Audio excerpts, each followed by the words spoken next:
I hate time travel. Did I trigger anyone? Good. Let me clarify. I love the concept of time travel. I mean, who doesn't?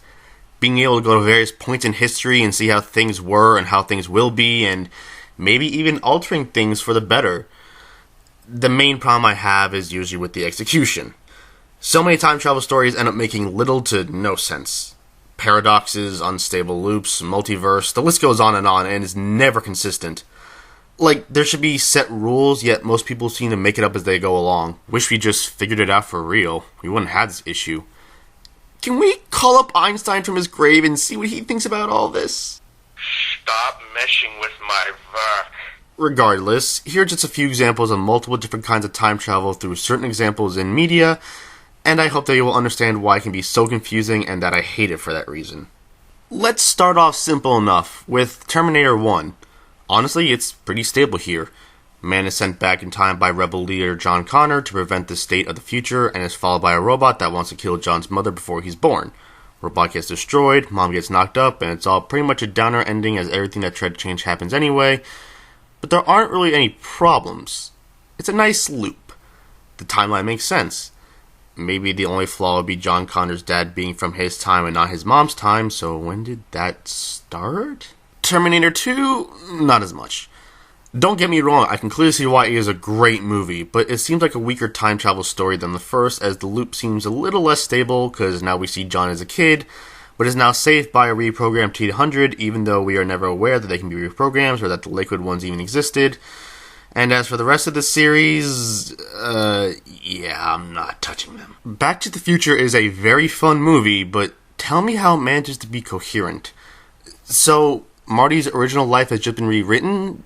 Do his parents know that their son is the person that made them love each other? Did Marty's mom realize she wanted to shag her own son? Is there now an alternate timeline where Marty is just gone? Did the main timeline just get rewritten? And what about Back to the Future 2 and 3? I think I need a Tylenol. My main problem with time travel comes with the fact that they never seem to connect well.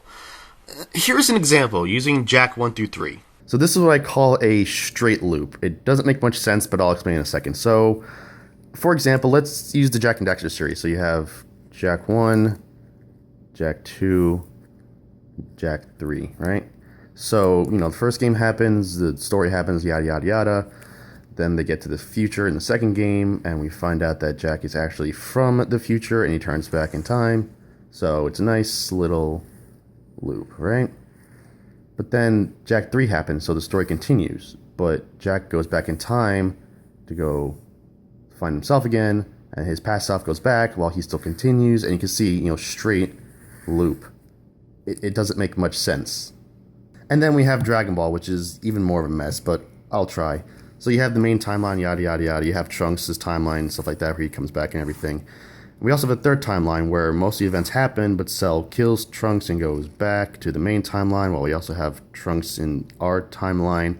But then we have Dragon Ball Super, which is this timeline, but we have a villain from another time. You know what? This whole series makes no sense with time travel, and basically time travel in Dragon Ball just says this to you.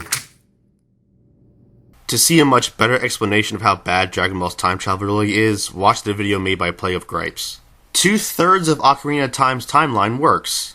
I'm sure everyone knows what I'm talking about, but a visual example is still good.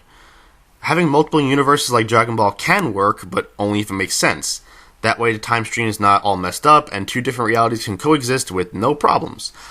Like Dragon Ball though, Nintendo made the oh-so-smart decision of having a timeline that wouldn't be coexistent. Both the child timeline and the adult timeline make perfect sense. Link leaves the future, but the future's time does not stop with him gone. It continues, and Link as a child goes on to alter things so that both timelines don't intertwine, and both can go on to do their own things. But the third timeline is where this doesn't work. While both child and adult timelines can coexist, the timeline where Link fails can't.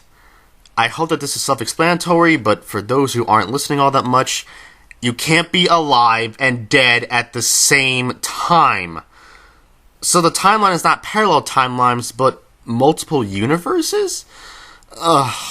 This just makes a terrible timeline even worse. They can't even stay consistent with their own fucking timeline. Here's the timeline from the Historia, right? You have all this here. Notice this. Link to the Past, Oracle of Ages, Link's Awakening. But they changed it in the encyclopedia to where now it's a Link to the Past, Link's Awakening, Oracle of Ages, Oracle of Seasons. This is why time travel sucks. You can't even freaking figure out your own fucking timeline. Samurai Jack is an example that works until Jack accomplishes his goal. Say what you want about Jack heading back and not staying in the future, his whole goal was to get back to the past. However, doing this does cause problems. Going forward into the future literally affects nothing. Since he's affecting possible events, those events can still not happen since he's in the future. No weird timey-wimey crap since Jack hasn't done anything to change how things will turn out. Until the finale. Again, that was the whole purpose, but in doing so, he pretty much erased 4.5 seasons of characters and stories. This was bound to happen, but then it is also ambiguous enough where the full ramifications are not stated. Maybe everybody we grew to love could be back, but in a different way since there's no Aku anymore. It's hard to tell if Jack just erased the bad future, or if it's another just straight loop deal. Seeing as how Jack leaves for the future and returns from the future at the same time. Did that old Jack still go through time to only eventually come back when a different Jack is sent to the future, so on and so forth? It's hard to say, but trying to piece it all together is still confusing. Then there's Kingdom Hearts Dream Drop Distance. Fuck me. This is a terrific example of someone making things up as they go along, as this time travel shit makes no sense. So, to go back in time, you need to give up your physical body, but you're still a living being. You also need a version of yourself in that time in order to be there. That only makes sense if you yourself are possessing your younger body. But no, it's just you as you were in that time, plus actual you in the same place.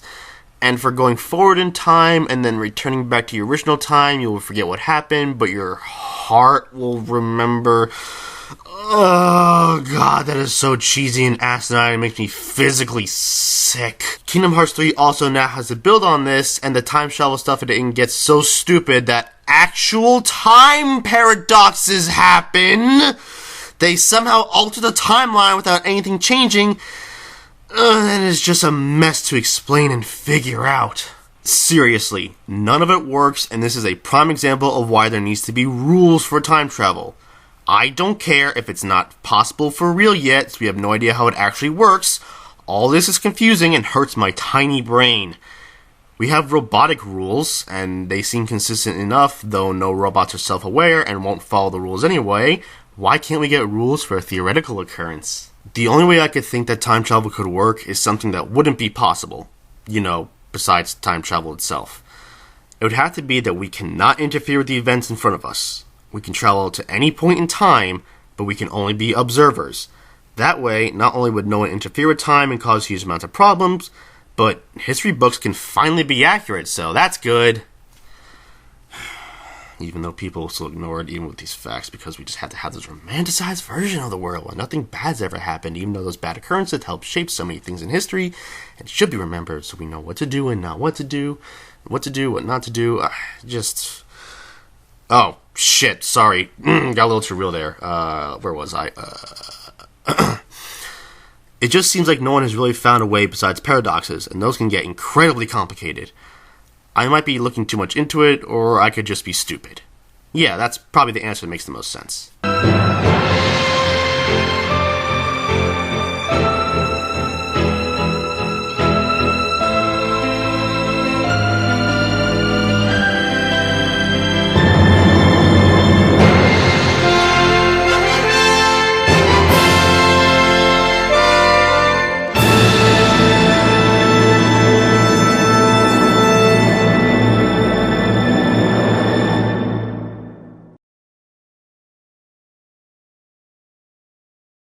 My main problem with time travel comes to the fact that they're... shit. Yeah, time travel is shit. Sorry. My main problem with time travel comes in with the fact that... how am I wasting up this one line? It's not even a long line. It's literally 2 sentences, and I can't even get to the second sentence. God damn it. Alright, try it again. Again, that was the whole purpose, but in doing so, he pretty much erased 4.5 seasons of characters and stories. This was bound to happen, but then it is also ambiguous enough where the full ramifications are not stated. Maybe everybody we grew to love could be back, but in a different way since there's not Aku anymore. Shit. Not Aku, no Aku, no Noku, Noku. Roku, Noku, Goku. I don't know what I'm saying anymore. Okay, let's try it again. The only way I could think that time travel could work is something that wouldn't be possible. Besides time travel itself. It would have to be shit. It would have to be shit. It already is shit.